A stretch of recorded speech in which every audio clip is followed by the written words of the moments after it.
एक आदमी बहुत लोगों की हत्या करता था, चोरी करता और उसको मार दे, उसको मारने में बहुत सुख मिल, निर्दयी प्रकृति के होते हैं ना, तो उनको तलछाने में मारने में अच्छा लगता है। तो एक संत भगवान जा रहे थे तो उनसे भी वही व्यवहार, वो तप के सामर्थ्यशाली थे, तो उससे रोका, बेटा ये क्यों करते हो तुम? तो उसने कहा, मेरा बचपन से स्वभाव है, चोरी करना, छीनना, मारना मेरी आदत बन गई है, मुझे अच्छा लगता है। तो उनका एक पाप कर्म है और इससे तुम्हारा नाश हो जाएगा, दुर्गति हो जाएगी। तो संत दर से पाप नष्ट होते हैं। संभाषण किया तो और पाप नष्ट हुए। तो हाथ जोड़ लिया, उसने कहा, महाराज बहुतों की हत्या की, बहुत चोरी की, तो मेरा कैसे उद्धार होगा? बोले, उद्धार तो हो जाएगा यदि हम तुम्हें शिष्य बना लें, पर हम तुम्हें शिष्य तब बनाएंगे जब तुम पहले तीर्थों का अवगाहन करो।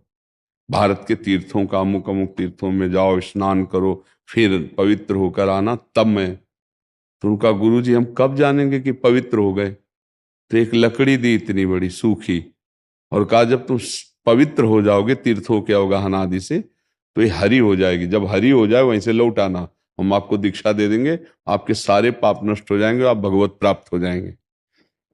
वो गया, 10-20 किलोमीटर चलने के बाद एक पेड़, जंगल में बहुत बड़ा बट वृक्ष था, तो सोचा रात्रि यहाँ गुजार लें। तो संध्या का समय वहीं आराम से लेट गया कि अब सुबह तीर्थ जाएंगे।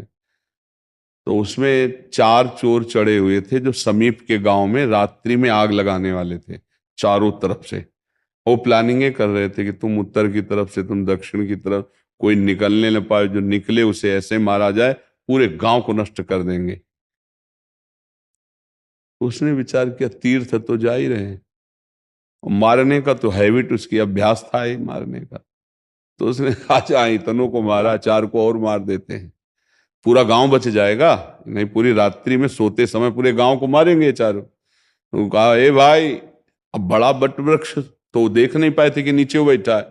बोले, तुम जिस वार्ता को कर रहे हो, तुम अभी विद्यार्थी हो, उसके हम टीचर हैं, गुरु हैं तुम्हारे, उतरो, हम प्लानिंग तुम्हें बताते हैं, नहीं तो मारे जाओगे तुम भी।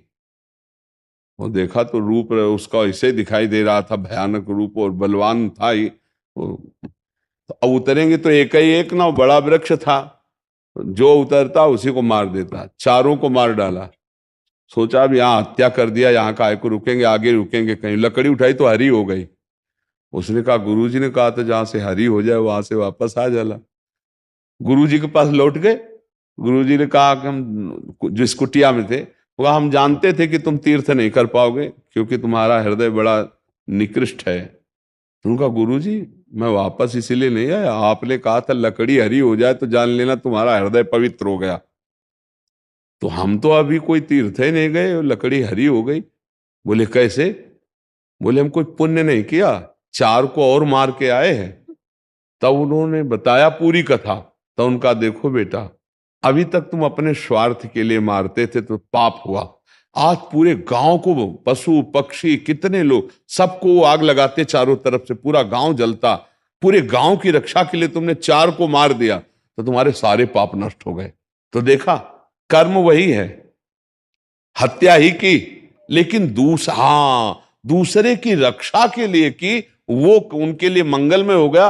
और अपने सुख के लिए करता था, वो पाप हो गया। तो अपने सुख के लिए करने वाले से पाप बनते, और जब हम वही माता पिता परिवार समाज के सुख की भावना करते तो वही पुण्य बन जाता है। कर्म वही और पुण्य बन जाता है। जैसे हम दूसरे का धन छीन रहे हैं, दूसरे के साथ अपवित्र व्यवहार कर रहे हैं, तो हम अपने सुख के लिए कर रहे हैं ना।